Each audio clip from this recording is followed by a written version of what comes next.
All right, good afternoon. Excited to get back to US Bank Stadium this weekend and get the crowd roaring for us like it has been in the past. Haven't had that for a while, so that was going to be exciting. And hopefully we can get a win for my nephews who are getting their first NFL game this weekend. What's the biggest area where you missed the crowds as a defense last year?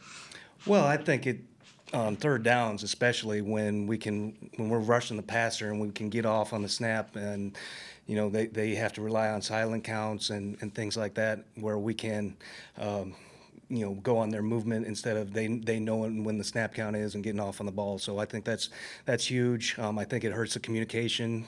Seattle's running a lot of no huddle, so that can hopefully hinder some of their communication and things like that.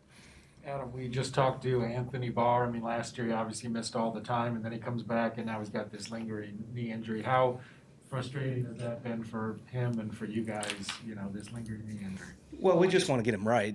I know he was frustrated for a while there, just how long it's taken to get back. But like I told him, I said, we want you to be 100%. We want you to be ready to go. And now I think he's turned the corner, and hopefully sooner rather than later, we're going to have him available to us. The fact that he's where he is now, it helps him mentally, because then he had the past injuries. Sometimes that can all compound for someone. So the fact he's turned the corner, how important is that for him mentally and also for the rest of the defense, knowing he's on the cusp?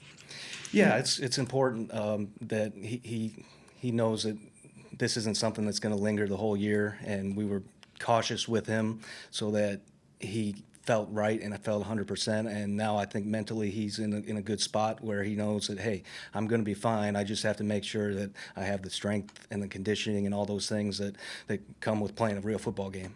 Like he had said, realistically, I haven't been out there, for a full game in some time now. So when he does come back, I think he had said there'd obviously be a plan of easing him in. Do you anticipate there being some kind of a pitch count or something like that? Well, I don't know about pitch count. I think I'm going to have to see how it goes during the game, see how he is. If we're getting 3 and outs every series, it might be different than if we have a 10-play drive or whatever. But we will have a plan.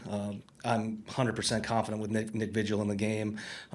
It might be a time where we just want to get Nick in. So it's not just Anthony or whatever. I think it's going on the flow of the game. What do you think his chances are of playing this Sunday? I'm just going to take it day by day. He was out of practice. He had a few reps yesterday, and I think he'll be out there today, and we'll see how he looks and how he feels. I think a lot of that's up to how he feels with his conditioning and his strength and all those things. What have these past 2 games done for Nick Vigil, just to kind of get in the flow, and then your trust too in him? Yeah, Nick's been tremendous. Like I said last week, he's been really good with the communication and running the huddle. It was kind of chaotic in the game against Arizona because they were doing so much substitutions late, but he kind of eased everybody and got them lined up quickly and got the call in. So I think Nick has been a tremendous asset for us, and he's going to be all year. When it comes to the crowd effect on the offense, I feel like even where we are, which is way up there, we can sort of see it in the body language and how the offense is acting. I mean, what does it just sort of look like and feel like from the sideline perspective of how the noise is impacting the offensive side? Yeah, you can see some chaotic things at times when it happens. Jumping off sides or false starts or things like those are the obvious things. But I think energetically on defense, you feel it. When the crowd is cheering for you, and you get that little extra motion. You hear the horn going off and all those things, the skull chant, everything, and it just gets your energy up. Not saying that we don't have it on the road, but it's pretty cool feeling when you're out there and they're all cheering for you to get this stop. Hey, Adam, with Harrison Handout, who's the backup nickel? We've got a couple options there. Obviously, I don't want to divulge too much of that, but we've got a couple options that we can use there. And when you face a guy like Russell Wilson, who obviously doesn't run as much, he's getting older, but he still has that experience. He can still bite you in different ways. That acumen can come up and show. What do you think is his strongest attribute now that he's had to switch his game? Well, he's still running some, and when he needs to, he's going to run, and he's done it against us in the past.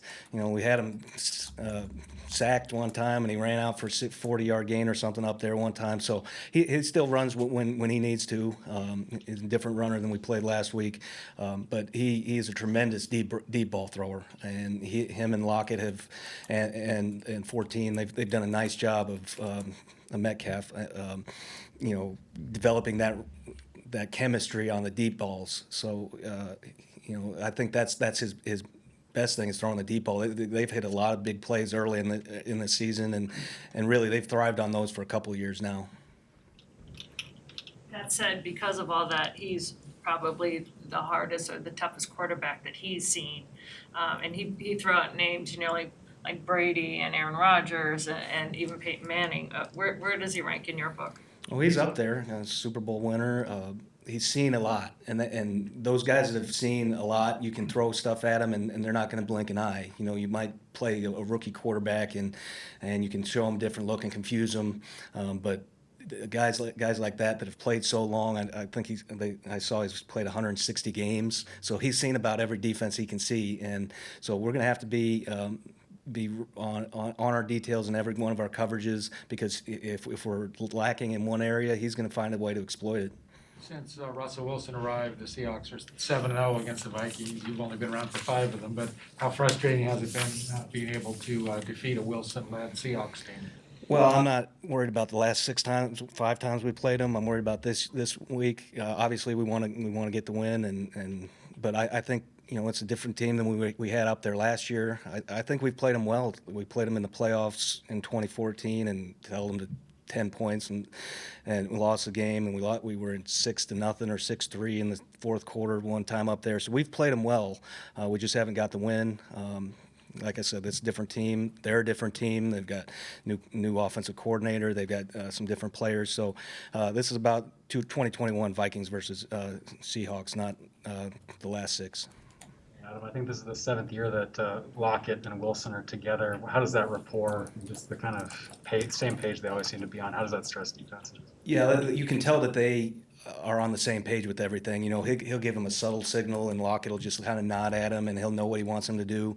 So when you're with a guy that long, you know, it's kind of like Harrison Smith and Anthony Barr. You know, they might not have to communicate everything. They just know, hey, you know, I need you to do this, or I need you to do that. So playing with a guy for that long, I think, is huge as far as just, you know, the chemistry of getting to the right route, or he makes a route adjustment that's not in the playbook, but Russell anticipates it, and then they hit a big play with it. Let's go with Coach. I wanted to ask you, Cameron Dancer, what have you seen from him since he was a healthy scratch in week 1? I think he's really he's honed in. He made a nice play over there to keep us in the game at the end of the game when he got to go in for Breezy. I think he just is starting to embrace his role right now, and he knows that, you know, at any moment we're going to need him. So just like in the game the other day, and I was happy he stepped up and made a play, and I have confidence in Cam. I think he's going through what any young player goes through. You know, you don't play one time and you might lose some confidence, but you know, he came in the game, played confident, made some plays, and I expect him to continue to do that for us.